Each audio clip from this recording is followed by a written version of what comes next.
Welcome everyone to this Forest Friday, our 101st session, right? So last week we celebrated our 100th session with a pretty intense hour of figure drawing, right? We drew, I think in total, we ended up doing about 105, 108 drawings or something like that in about 45 minutes. So if you're new and you haven't seen that, then go check it out, right? You really get to see how force, I think, shines. One of the strongest abilities is to allow you to iterate very quickly. And we actually did all of our drawings from imagination, all three of us, right? So it gives you a process and a system to be able to draw to your head, right? And to do it super fast, right?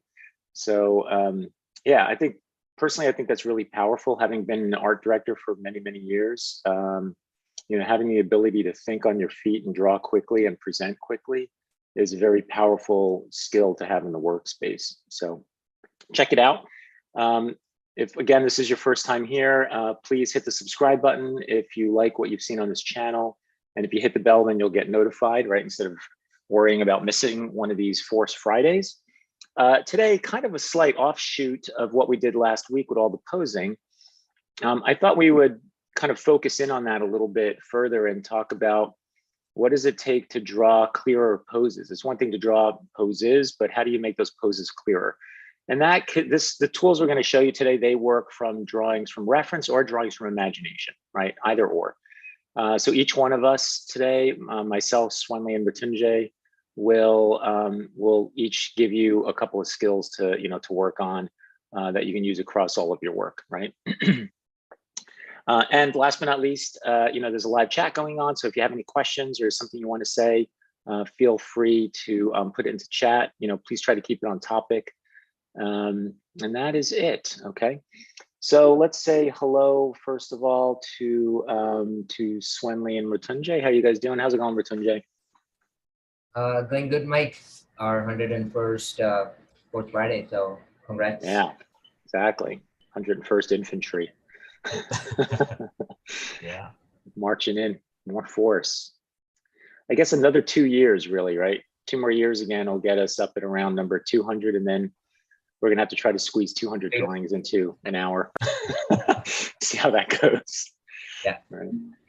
How you doing, Swanley? Yeah, good. I was going to say maybe there's 5 or 6 of us in 2 years. So yeah, that's true. Yeah, maybe we'll get some other. That's a good idea. I like that game plan. Let's get at least one more instructor in here, right, to help us out. Your sole purpose is to be here and up and ready for the 200th anniversary. That's all we need. Just be able to cover us for that hour, So, like I said, we're going to cover with all of you guys today some of our tricks for clearer posing. We all mentor throughout the week, right? We all have our hands filled with lots of mentorships, and some of the stuff I'm going to be sharing with you today is things that I see come up over and over and over again. So let's go do it, right? We'll have an hour, and we know how fast that goes by. So let's just get started here. All right, so I'm going to begin this today with angles. Angles are just so darn important. So darn important. I'm going to even step out a little bit here to teach you something else, which is angles in themselves psychologically have meaning as well. It's one thing to have like a straight up and down line, a horizontal line, or to have a diagonal line. Okay, this usually represents like strength, power. I kind of equate this to that we all grew up on this planet as little children, and you think about your parents as like tall pillars, like godlike pillars of strength. You think about architecture, you got columns, right, that are tall and vertical, and you go in nature, you have like huge sequoias and redwoods, like really tall, vertical, powerful trees, right? So, by the way, when I started learning this, I have to say I thought it was all BS. I was like, give me a break. Like, it's a line, it doesn't have meaning. But I could tell you now, 20 years later, like this actually really works. Okay, it really does work and it makes sense. And I had to kind of figure out the psychology on my own behind it to make sense, to rationalize it. Otherwise, I don't feel like I could teach it.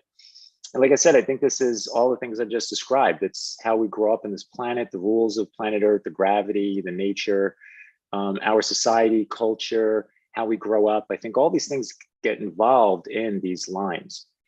So this is the first. The second one is a horizontal, which usually feels like stability, calm, right? It could be rest or even death. And then last but not least, and oh, by the way, just examples, again, obviously sleep and death are pretty straightforward. You know, when you think about the ocean and people talk about the calmness of the ocean, I really do think that part of the calmness of the ocean is this giant horizontal line that you have out there that just makes it feel super solid and stable. Sure, you can have waves and stuff, and the ocean can become tumultuous, right? But in general, it's a very big, massive, stable tabletop, right? Last but not least are diagonals, right? And guess what? They equal dynamism. They could mean danger, drama, right? All buried in there.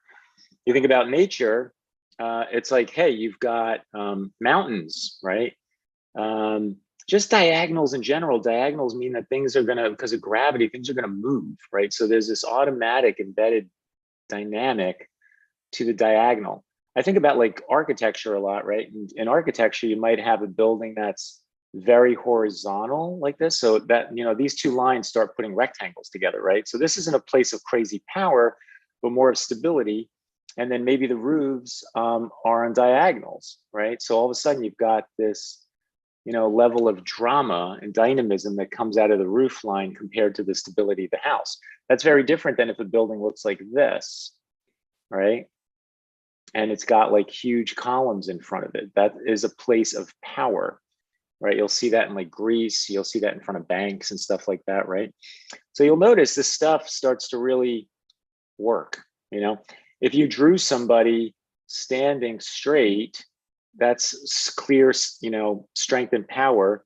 If I put them on a diagonal, all of a sudden there's activity, right? And if I lay them down, stability, death, calm, flat, right? So even just in those simple little, you know, these simple little diagrams up here, you can see how that starts to work, right? So be aware. I'm trying to bring you awareness, right? Be aware that angles matter. Not only in the figure drawing that we're focusing on today, it matters in everything. It matters in the furniture you sit in, the house that you live in, the car that you drive and how it's designed, right? A truck is very different than a sports car, as an example, right? Truck's big, boxy kind of thing like this, pretty stable.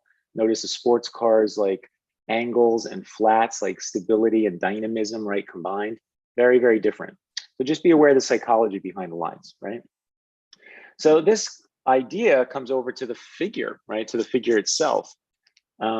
As I did in those sketches, you know, if we have a figure that's just standing here like this, not super dynamic, maybe very strong, right, and confident, but not a lot of dynamism, right? So if I want to make this person dynamic, I would, like I said before, I would put them on an angle, right? And then once we start breaking this up with different body parts, I can keep that dynamism going, right? It's like, oh, I want this arm that's like this, and I want this arm like this, and I want a leg that's like this, right? And I want this other leg like this. So this is a stick figure that I broke out of that trapezoid, but you can see it's dynamic in its angles. What is it missing? Well, curves, you know, which is where like force comes into creating rhythm, helps connect all this stuff together, right? So if I do this and I say, well, what if the body is bent this way and pushing into this shoulder and fluid on the outside? Now we've got a system that's like connecting the stick figure, basically, right? This could be front to front or front to back, right? And, you know, connecting the head. So these straight lines become curves, and you start to learn like what side of each part of the body is, you know, shows where the curve is supposed to be to create rhythm, right? So we get rhythm out of this, which we don't get in the stick figure. You know, you get the angles, but you don't get the rhythm, the fluidity out of the body, which is primarily what the three of us, you know, teach you guys at drawingforest.com. So hopefully this all makes sense so far. Now, one of the areas I see that students have trouble with is in the torso. All right, so here we have the torso. And the torso itself represents really like three pieces, right? It's like the rib cage. Number two is the core. Core is like your abs, right? And your obliques, your serratus, and so on. And then you've got the pelvis. I'm purposely being very simple and diagrammatical here because I just want to get ideas across to you. And I think it's easier to swallow ideas when the stuff isn't rendered and tight and perfect. I just want you to see my little chicken scratch of like, here's like these three things, right? Be aware of them. So we've got the rib cage, the core, and the pelvis. Well, you have, if you think about it, you've got like two hard structures here. Let's call it A and B, right? And that's the rib cage and pelvis. So these are hard. And this one is soft, right? So this is the flexible one, right? You got flexibility sitting right here.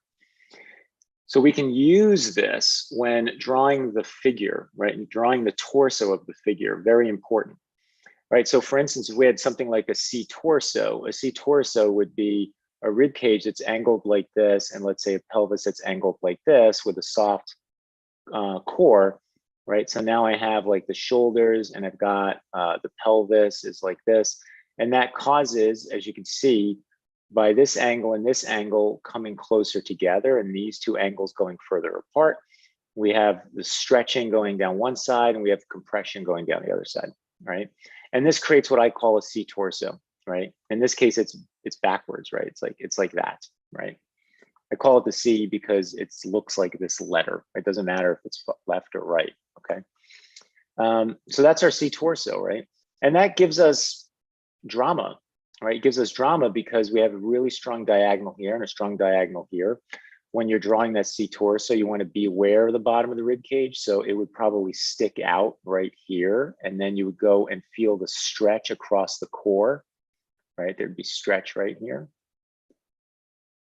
And then you would hook up to the pelvis, right? So the skin from the rib cage is going to hook up to the pelvis, which is pulling down further, and then finally comes around to here. And over here, we have all this compression, right? So you might see some teachers out there, I've noticed, talk about like squash and stretch, but they're not talking in terms of like force and what's going on, right? It is this stretching because force is pushing the rib cage out that way, right? And we have force sweeping in this way and this way, which is what's causing the compression. It's one thing to say, hey, there's a stretch side, there's a compressed side, but why, right? Like, why is it like that, right? So be aware of the energy that it takes for the body to define this, to create this, right?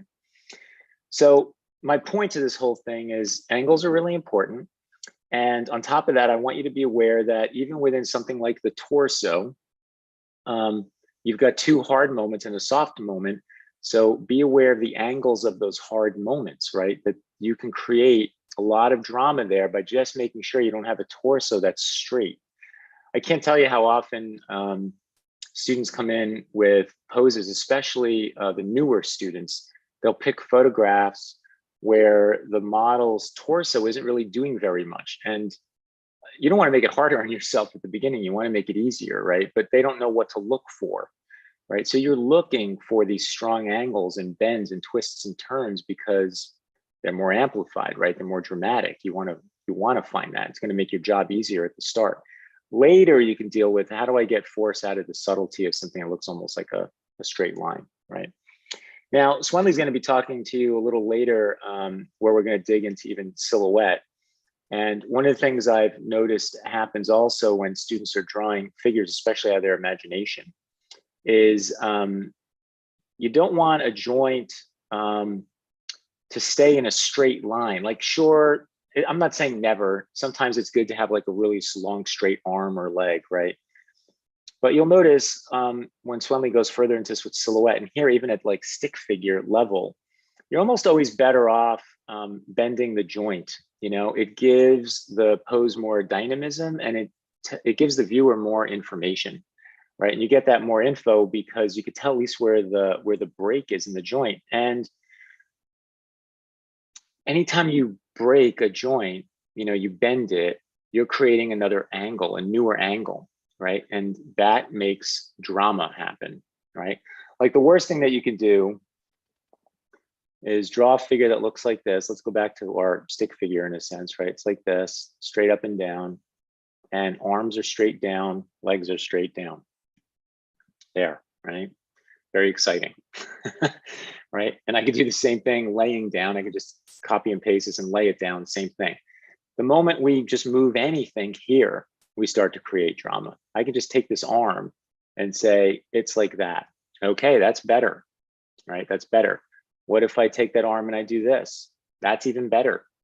Okay, I'm chopping angles down. It's like creating friction, right? It creates energy in the body. Things start to happen, right? So keep that in mind, right? So in closing for my part, I brought in some photographs to show you, just to kind of analyze them from an angle standpoint and how that starts to affect force. And how do we make it better, right, than what the photograph is? So here, this is Noe. You'll notice the angle of her torso, her rib cage is like this. And then you'll notice the pelvis is like this, right? So pretty dynamic, you know, her legs are like this. That's pretty good. This one's got a little bit of a bend in it. Her arm has a very subtle bend in it. And then we have her other arm sticking out of her head, and we have the angle of her face, right? Relatively dynamic, right? You can see there's quite a bit of angles in here. Is there anything here I can make stronger? Yeah, most definitely, right? So if I take this, let's move it over here and just put another color on it. It's like, well, what if I did this to the rib cage? I like the pelvis. I don't think I even need to push that much further, but man, what if I did that? What if I put this leg more like this, right? So now I'm creating more of, it's almost like a 90-degree in between the two, but the arms and the leg over here is more in 45s. This is 45 degrees compared to straight up and down. And now I push this to a 45, right? And here, this is kind of a long, almost straightish leg. I could drop the knee down to create a stronger angle in here, right? Maybe break this a little bit, all right? So it's like that. So if I go with the blue and I start drawing this pose, right now, it's gonna look something like this.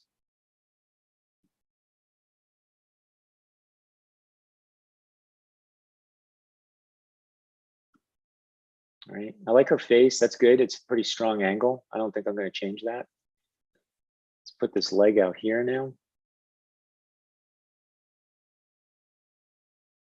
All right, we got this leg. I like that it's going back in space, but just gonna put a bend into it.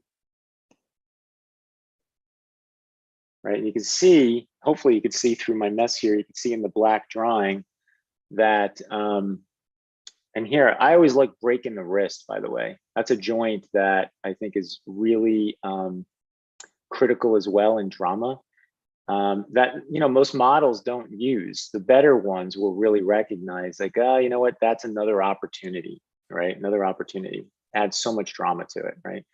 So here's my sketch compared to the photograph. Look at just through my lens of angles and understanding how pushing the angles creates more drama, how very quickly I could successfully take the pose to a new place, right? Just make it more energetic. Let's see. D Men says, hey, Mike, I bought the book, but I can't find the app. Yes, the app is not working anymore, folks. Okay. If you buy the book, email me, mike@drawingforce.com, and I will get you access to the videos. They're in drawingforce.com. Send us, typically I ask you to send a picture of yourself with the book. So I know you're not causing fraud. and then I will give you access. I'll be more than happy to give you access. So there's like 30 videos too. So email me. Okay.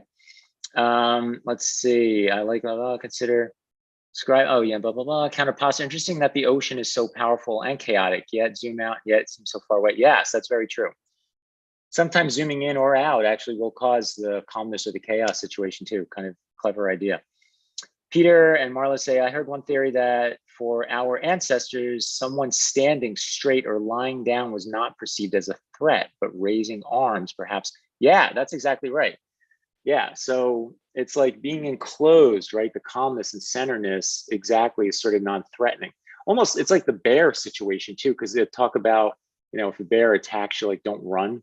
I don't know if I could do that myself, but you know, you're supposed to make yourself like big, right? Because it's more threatening. You want to get your arms out there as angles, get your legs wide, you know, so you're like a big X, right? Because, you know, be aware, when you do this, right, not only you calm and still, you're also just narrow and thinner and more meek, right? You put your arms out and your legs out, and you've widened sort of the box that you occupy. You see the box here is really big and the box here is really small, right? So it's something to be aware of as you're doing poses. It's like, you know, what is the size of the box? And the more you put angles in it, the more wide, in a sense, the box typically will get. By the way, to get just a little design headed here, does this mean everything needs to be on an angle? No, you know, sometimes if everything's on an angle, then everything's on an angle. It's not that exciting either, right? It's kind of like cooking and eating. Like sometimes you want some dull stuff. Well, maybe not dull stuff, but maybe you want something sweet against something savory, right? That's why like chocolate and potato chips are amazing, right? Or you want something hot and then something cold, right? You want that contrast. Remember, contrast creates interest, right? As a golden art rule. So sometimes in my drawings, if the model is very close to horizontal, I will say it's horizontal. I'm going to lock it in as horizontal and then let the other stuff be super chaotic because that one thing is so locked in, right? So be aware of the contrast again. That goes into character design, storyboarding, comic books, right? Illustration, right? Like just trying to tell story with the human body, okay? So I think that's everything I had to cover. I want you to be aware of the meaning of angles, that it's bigger than just a figure. When you look at the figure, you can manipulate it. Oh, and I have one last photograph because I wanted to talk about something real quick here. And then last but not least, you know, that you want to break joints and stuff like that. It creates more fluidity and more drama. Usually when you break a joint, you're enforcing another rhythm is what's happening. And that makes the drawing more beautiful as well. So look at this. This is a perfect example of not a great pose. It's like, wow, cool. Look at what she's doing. Yeah, but I don't know. I look at her torso and I see this, you know, and I'm the guy who teaches force, right? I'm like, looks like a damn straight line. Like, sure, I can squeeze rhythm out of this, but would I pick this off the top of my head? Yeah, probably not, you know, because I'm immediately aware of like the straightness of that. And there's so many ways we can change this, right? We could say, I want her rib cage like this and her pelvis like this. And then that would allow, you know, more of like a C torso like this for her, right? Where she'd be more like this. That's already better. Maybe I want to go the other way. Maybe I want to say, I want a rib cage like this and her pelvis like this. Okay, that changes things dramatically too, right? Maybe on this case, I'm saying, man, she's really strong in her upper, you know, her back, and she's going to push down, you know, into that far shoulder and the extended one. We get a nice rhythm out of that with the arm, right? Really nice rhythm there. So those are already two options. Then I can go to, you know, S's. I could say, well, maybe I want her pelvis like this, and I don't know, her back like this. Almost looks like the same thing, right? But if I do this, I could flow across these two, you see, and connect them with an S, right? So I get, it's basically like a half-half. I grabbed this half and brought it over here. I grabbed this half and brought it over here, gave me an S. So here I would like drop into her stomach, have the strong pelvis in the back, but she's pushing into her upper back, you see? Again, more dramatic, right? Her arm here, notice this one's very straight. I would keep that. I would say, you know what? I really like that. That is a pillar of strength, right? We talked about the strength of angles. That is a strong arm. To me, it feels like everything is dependent on that arm. If I change the angle of that arm, man, imagine what that starts doing to her, right? Think about if I put the angle like this underneath her body, whoa, she's really going to want to collapse forward. You see, all of her weight would want to start slipping over the angle because we're weakening this angle right here, whatever X is. Before it was 90, now I'm making it more acute. And she gets weaker by doing that because I'm saying her moment of stability is under her weight. I mean, she can collapse to the front, right? And if I go the other way, I could do that. If I went like this, first of all, I'm not that crazy about it just from a pose standpoint because it's getting more similar to the other arm. So there's less contrast, right? It could work. She could probably bring this arm out probably to a certain extent. But if she kept bringing it out, it would bring her body closer to the ground and she would lose the angle of 90 degrees in the shoulder, and that would put more stress on her anatomy and her musculature. And at some point she's going to collapse, you know, like her core muscles and her rib cage are not going to be able to hold that up, right? So like I said, I think in this case, I would go crazy with the rest of the body, but I would be like, boom, I'm going to keep that arm there. Boom, I like this one sweeping out there. You know, I like the leg. I like that the leg's on a crazy long angle like this, sweeping out here, right? I'm not crazy about this leg. It's kind of very hidden. So I don't know what I would do with that. I might have her hold it out up here, right? And just put it out in space, right? Would be more interesting because look at all that space compared to the box of the pose where nothing's happening. I can't bring it over here unless I put it over the other leg. Otherwise, there's no way of really getting over there, but there's a lot of negative space here too, right? So anyway, like I said, watch out for poses like this. If it's from drawingforest.com or some other place where you're getting your posing, be aware of the torso and the angles of the torso between the rib cage, pelvis, and hips. And on arms, try to use the break in joints. They create more rhythm and more fluidity. Bend the elbows, bend the knees, bend the wrist, right? Bend the wrist. Don't get too crazy on fingers. People get a little nutty over there. It's easy to break fingers and stuff, so don't get too crazy with the fingers. But man, wrists are amazing. You know, as you all know, I'm a huge Frazetta fan. If you look at his work, you'll see just how often he bends wrists, right? It just adds all this drama to the work. Okay. All right, I'm going to hand it over to Mrityunjay for the next tool, and then I'll help manage the chat. And thank you for listening. Let me get you the power of co-host. I'll take care of Swenley right now as well. Co-host power. Okay. All right, all yours, Mrityunjay. All right. You can see the screen. Yes. All right, guys. So the next rule, right? To make the pose like like draw the clear poses is yeah, a concept that was also like from the animation industry. I would say it's like mostly from there, right? And Yes. I got this question a lot. It's basically like, where do you start? Because we want to simplify. Okay. Uh, when you start drawing with forces, it's basically you want to simplify to the extent where you're just left with forces, and nothing else. No form, no shape, right? No anatomy, for sure. So the clearest way, or I would say the simplest way, is to understand the leading edge. Okay, the concept is called leading edge. And to those of you guys who are a member on the website, or maybe watched our previous streams, maybe know about this a lot, but we'll touch in a deeper sense, today. So leading edge. What is a leading edge? It's in the name. The edge that leads. Okay. As simple as it sounds, it's basically the way or the direction the model will go into, right? And basically you consider that as an edge. It's like, oh, he's going to the left, towards the left direction, towards the right direction, right? Now, edge, there are like many different types of edges on the body, but mostly because we are dealing with the hierarchy, right? We want to start with the hierarchical way. You mostly want to get the leading edge out of the torso itself, okay? So once you get figure out the torso, because this is the big mass that we deal with first, and it bends, here and there, and so once you get the leading edge in there, then it's just like pretty much easy to follow that what do you say, like path, okay, to drive all the energy to that edge, okay. There.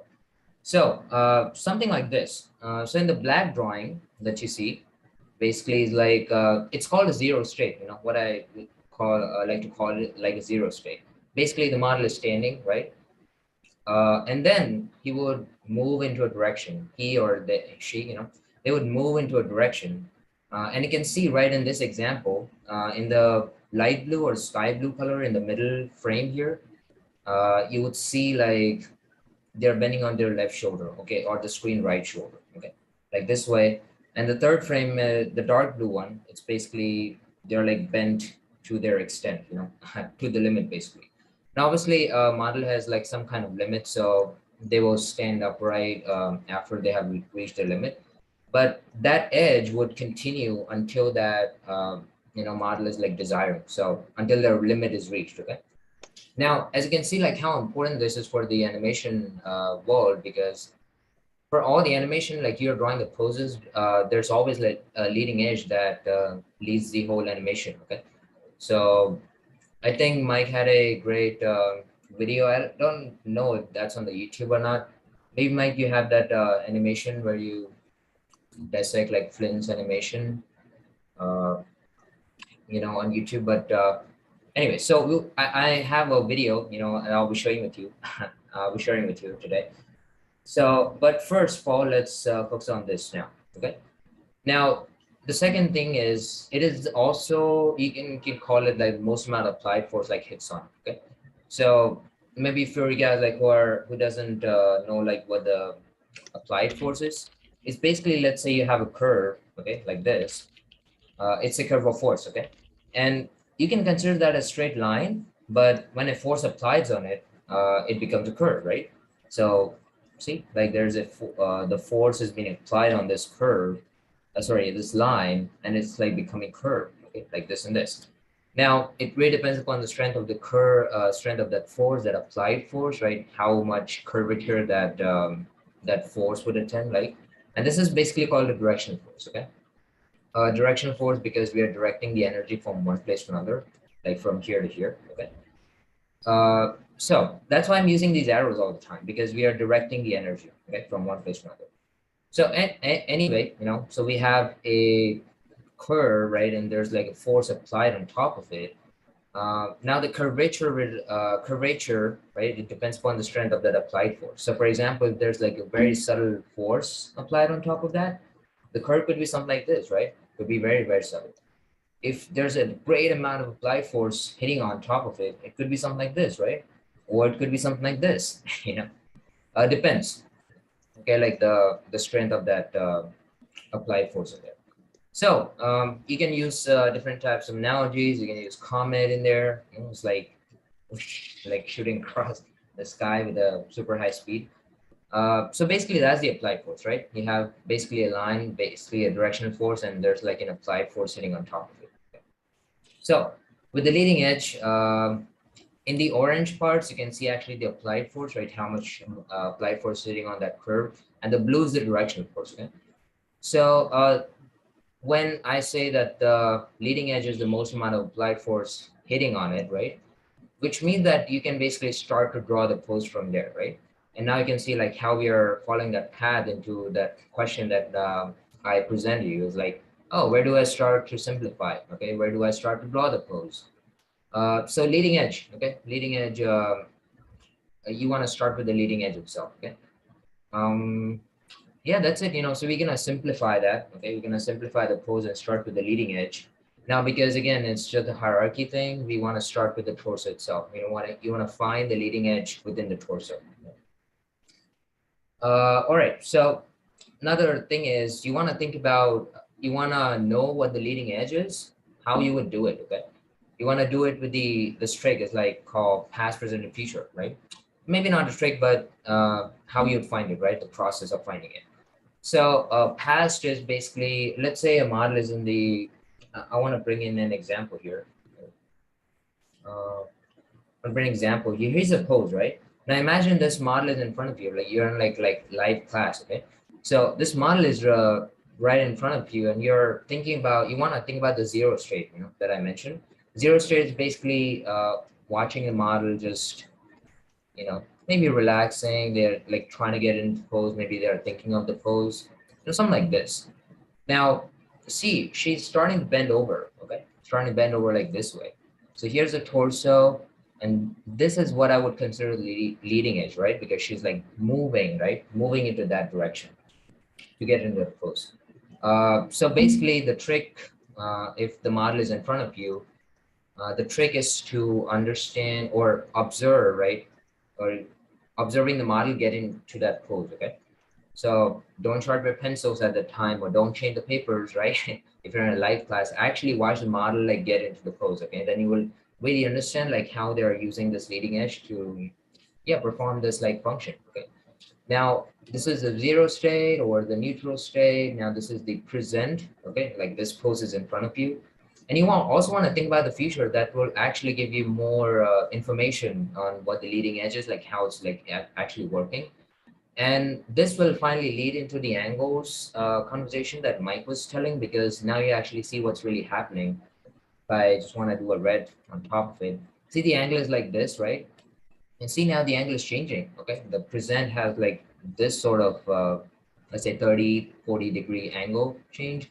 And you want to take this pose forward. Basically, you ask the model to intensify the pose. Okay, this is the word I use, like intensifying, okay? Which means, oh, how do you keep that same pose, but you're actually making it more impactful, okay? So in the next pose, the model would be doing this. Just be taking, like, yeah, there's definitely, what do I say, limitation to her squash, and she cannot like bend forever. But the thing is, you want to think about at least like 3 poses: the zero straight or the past of the pose. The present is always in front of you, right? So you don't have to think about it. And then think about the present, the future, right? So future would be something like this. And again, it's this edge that is presenting the leading edge here. See right there, that orange, with orange edges. Okay. So these are some tricks, to find the leading edge and like how it works, basically. Okay. Now let's get into. Okay, there's a cool video that I want to share with you. Stop share. Share again. Okay. This snippet is taken from Mike's workshop. It's like really, really cool. So I want you to look at the model, like how he's getting into the pose, right? So see, right, he's standing, okay? He's standing in a zero straight. He's like trying to get into the pose. I want you to watch him like get into the pose, okay? See right there what he did. Maybe I want to slow it down a little bit. Let's say 50%. See right there, he's standing and he's like trying to bend like forward, okay? So in this way, we can say that his shoulders are the leading edge, right? He's like bending forward, okay, like this way. And then he's like maybe changing his pose, so he's getting back to the previous stage and it's like changing the pose again. Okay. So thank you, Mike, for this snippet. I steal it from your workshop. Yeah, it's cool. Yeah. All right, now let's just watch the video like pretty quickly, and see like Mike is showing off his hands, it's like, oh, he's getting into the pose, something like this. I want you to understand like all the forces like hitting into that leading edge in there, right? See something like this, just watch like Mike get into the pose now. Watch my jacket. See how dramatic it flips. Right there. Okay. So that's a cool snippet. Look how dark my hair is. You're That's like 10 years ago. That's young. All right. So I have a cool like I have some time, right? Couple minutes, maybe. Sure. All right. So here's I took these photographs. As you can see, it's like the same thing that we that I showed in the video, but it's just in a photograph format. So we'll try to draw it. Okay. Just to like give you a quick demo. So this pose basically, right? See, this pose is basically the continuation of it. Okay. And let's try to draw it. So, so I'm building up all the force, okay? The way I do it is I try to take the energy from the previous place, okay? See, that's my leading edge, okay, right here. But I don't start from actually drawing just like near, okay, something like this. Because what we are saying is like all the applied force is hitting there. So you actually need an applied force like coming from before, right? So let's say we take the force from here, right? We're driving this energy, and now we got like a pretty good momentum or the strength of the force to hit into those shoulders, right? See right here. And now it's got the function and everything, right? I'm trying to get this angle, right? Don't underestimate those angles, right? Because if you're underestimating those angles, like it doesn't use the leading edge a lot, right? So something like this. I always try to show this with the orange, okay? Orange is basically the presentation of the applied force, okay? And the blue is the directional force, okay? So see, that's the blue directional force. Now, getting those angles, it's not that important here, by the way. I'm just trying to show the leading edge. Suddenly we'll talk about like how to make these like more clear. Okay? And it's getting the hands, the arms here, right? Now here also you'll see like the face, face is also hanging a lot. So applied force is also hitting there. Okay? It's not just, you want to start with the torso, but you also want to understand where the, oops, where the applied force like hitting, It's also into the face right there. All right, so for the next pose, what I would do is, this pose which I drew, it becomes a past for this, okay? So now my present force is this, right? Because I want to bend in this same path, okay, like this way. So when you're bending, right, when you're changing things, you also want to change like some other things. So for example, maybe the leg angle would change, or maybe the arm angle would change to balance the pose out, because you don't want to like keep the same thing because that might not be very comfortable, to models. Here we see like it's not a very great, like change. Is she's just changing the feet. This feet remains same, right? So that's why I chose this pose, to keep it as simple as simple as I can. By the way, just the more angle change, the more breaks, that Mike was showing, the more effortful or more pain it is for the model, right?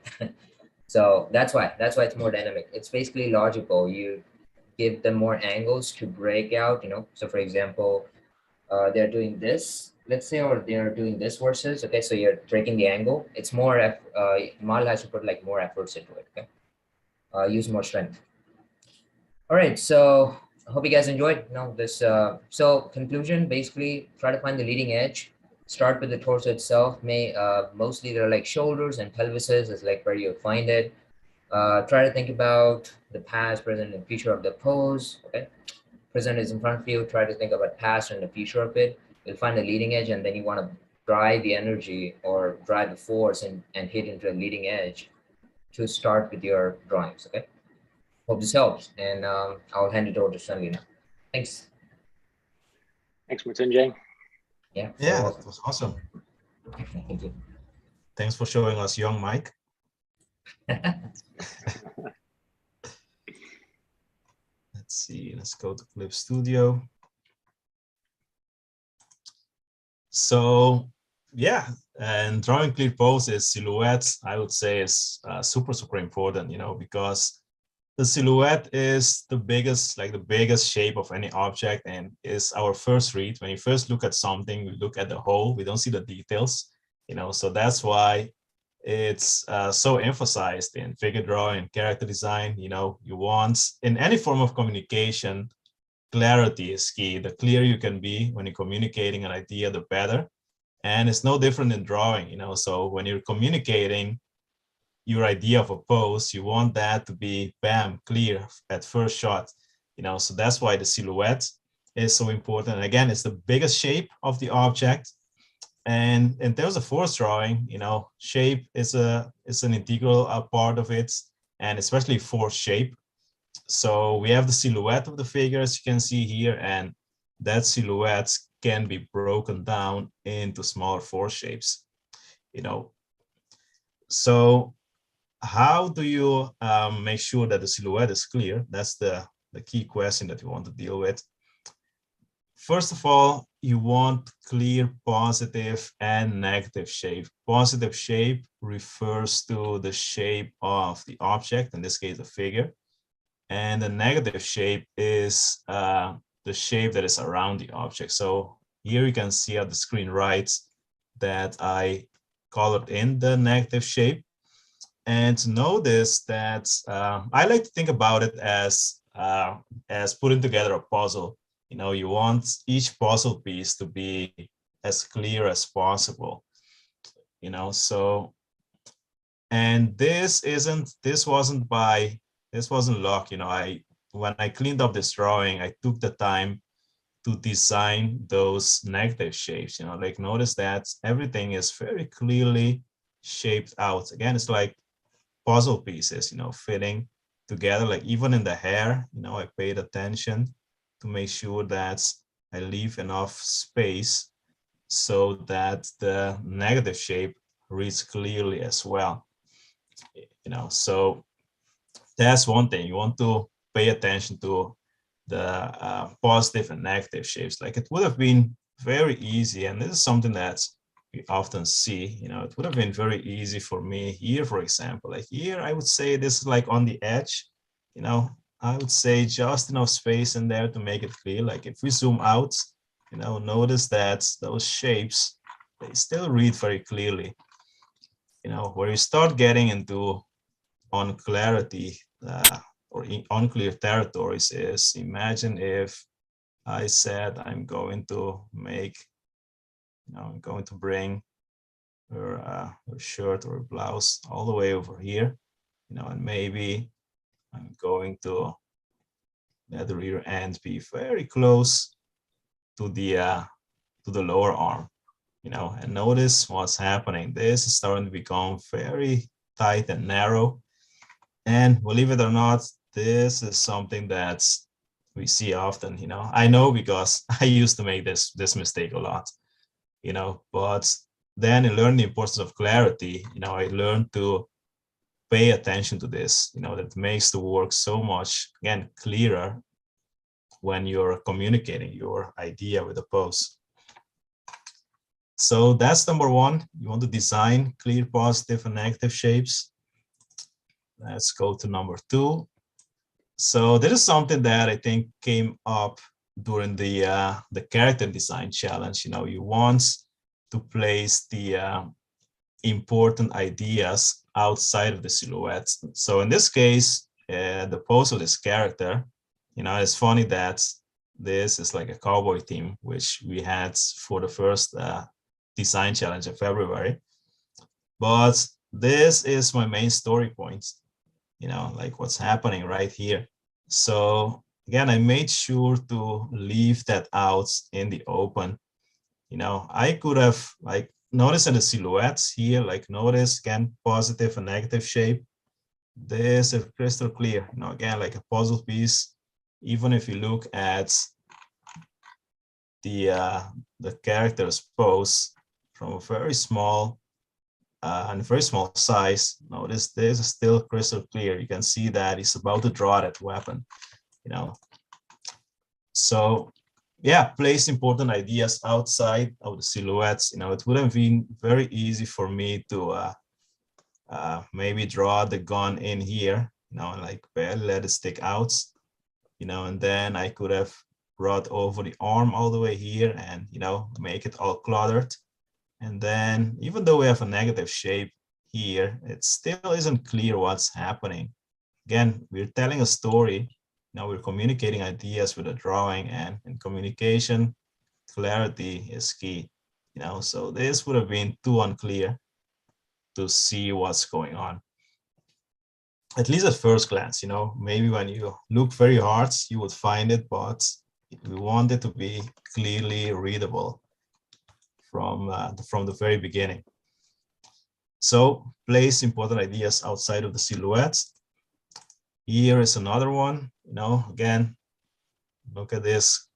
He's about to throw the batarang, so it's out there in the open. I could have decided that I am going to place that arm. I'm going to place it here, and maybe the batarang would have been like here, and that would mean that, let me see if I can,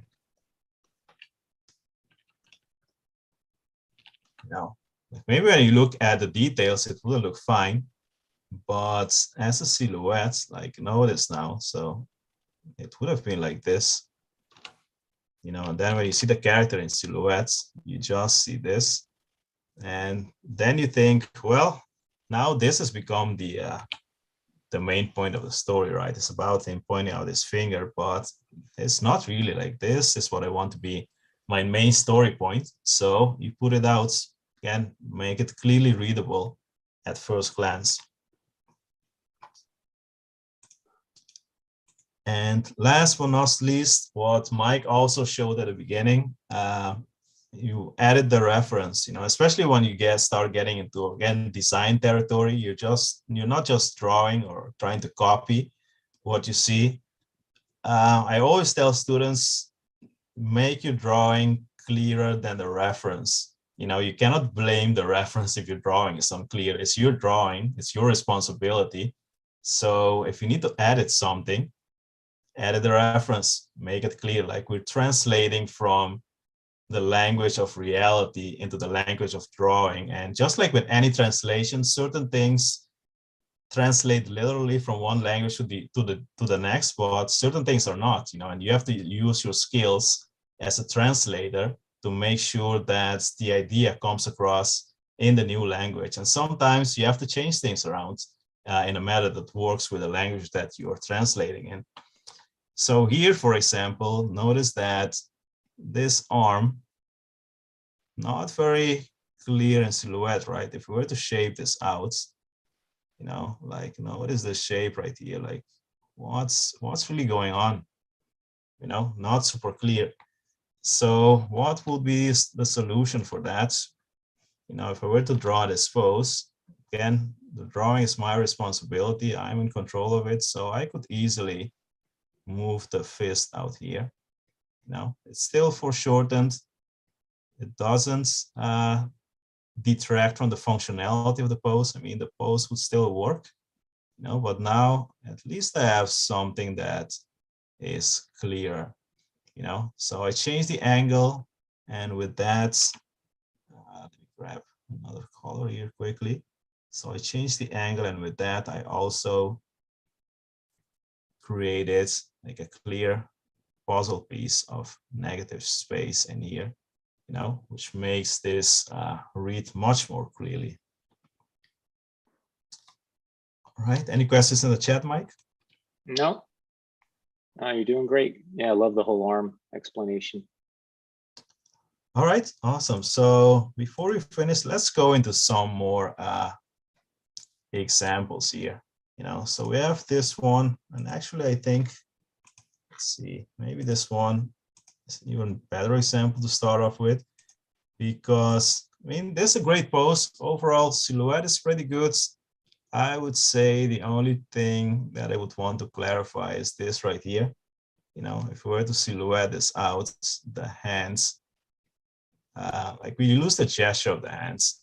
You know, it would be nice to have the like the gesture of the two hands clearly in the pose. You know, so we could easily move this arm around. Again, comes back to a change in angle. Now we could move this out. So I'm just shaping it out right now. Again, we're dealing with silhouette, we're dealing with shape. So it's a very quick way to design the pose. Now, and all of a sudden, we brought out the arm, you know, and now we have like this clear negative shape. We have this clear puzzle piece that has been added, you know, which makes the pose a bit more clear and a bit more interesting. So that's one example. Let's see, then we have this one as well. So this one overall is pretty good. I would say there's one minor thing that doesn't work that great, and that is this, like you have a tangent between the back and his left arm, you know, so this is a straight line. So it could be better. Again, it forms like this horizontal as well. So it would be good to break that angle up. Let's see, I have a few minutes left, so I can quickly draw this one. Let me grab a less opaque brush. Let's see, so we could draw the torso.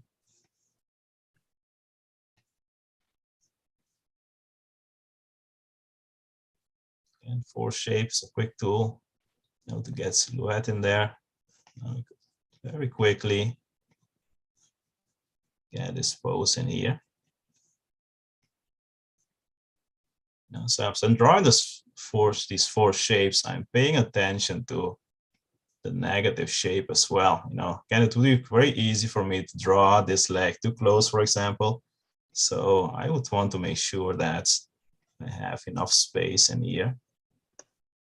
You know, so in that sense, I would say force shapes a great tool to help you design clear silhouettes. So now I have to think ahead, and I'm going to put the calf muscle in here. So even when I do that, I still need to make sure I have enough space there.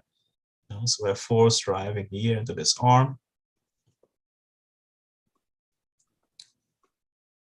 Now then we have the fist around here. So what can we do with that arm? I can easily bring that out. So now we have this change in angle from here to here. So I could bring that out. Again, I'm using force shape. I have my curve. Here is my straight. I want to make sure that there is enough space between the back and the lower arm. And talking about angles, I don't want the lower arm to be at the exact same angle as his lower back. So I could play with that. I could stretch this out a little bit more, which might add even more power into this thrust. And this arm is kind of like dragging behind, and then you would have the hand around here. So notice right now we took care of this this angle right here. This is much clearer. Then we could add the head here, the front. So now we have clear negative shape in here, and the angle, like we got rid of the tangent between the arm and the back, making the pose much clearer to look at. All right, I see it's almost time. So hopefully you guys learned a lot from this, and yeah, we look forward to see how you would apply these to your figures and characters.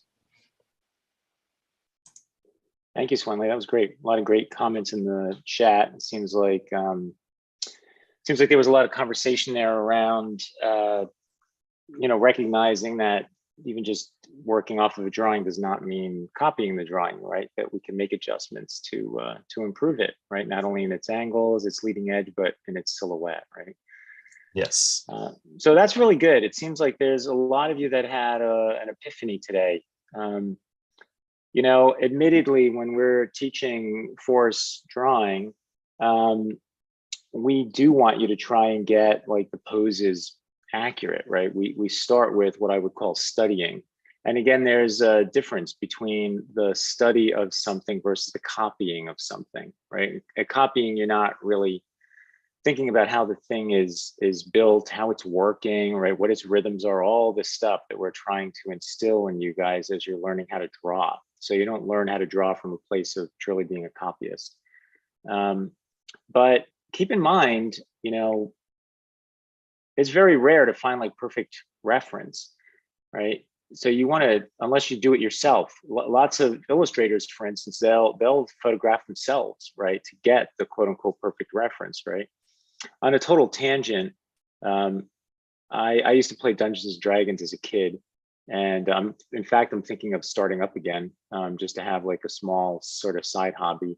And one of my students told me about a documentary on Amazon Prime that talks about the artists of Dungeons and Dragons, which for me was amazing because it was interviewing all these guys and their artwork that I grew up with that really inspired me. That, along with comics, were like my main inspirations towards art and going to art school. And it was great. It was great to it was great to watch those guys working. Anyway, my point is, in part of the documentary, the son of one of the artists had all these photographs that his dad had taken as reference for his paintings, right? And there you can see, he took shots to get exactly the right camera angle or the right lighting, for the paintings, right? And there's nothing wrong with that. In fact, I think it's kind of cool that you use your own body. It helps you understand what it feels like to take a pose. How does your body deal with gravity? How does it work? Where are the tensions, right? How is it pushing and pulling and twisting and turning? Those are the things we want you to try to get into your work, right? So like I said, in closing today, we've left you with the importance of angles, and gravity is very closely attached to that. Your own upbringing is very closely attached to that, and the planet Earth and nature is attached to that. A lot of really big, important stuff attached to the meaning of angles. We had leading edge, which actually leads into angles to push those leading edges. And we also are talking about time, right? Past, present, and future. So kind of another really big thing to wrap your head around when it comes to creating drama in your poses. And last but not least, Swanley covered silhouette, right? So as you're moving all these things around, it's very easy to end up like tangenting one part of the body to another, or closing up those positive and negative shapes too much, you know, putting something that's really important within the silhouette of the body, right? You want to keep that stuff clear. Some of you might not know this show, or maybe you're too young to know it. I don't know if it's popular anymore, but there is a TV show called Wheel of Fortune, right? And it's basically a big wheel, and it's like Scrabble in a sense, in a way, like you're trying to, you know, win letters on a wheel and figure out what the words are on this board. Anyway, Vanna White was was this woman who worked on the show, and she would always present the letters, right? And she would do it like this with her hands, right? So now it's like called the Vanna White. And it's actually really important, you know, because she didn't do this. It's not like she stood here with the letter in front of her. She would go off to the side, put her hands like this, and say, here's this letter, right? Here's the word. And that works, right? Her clarity of silhouette is like pointing you to the letter and what you're supposed to look at.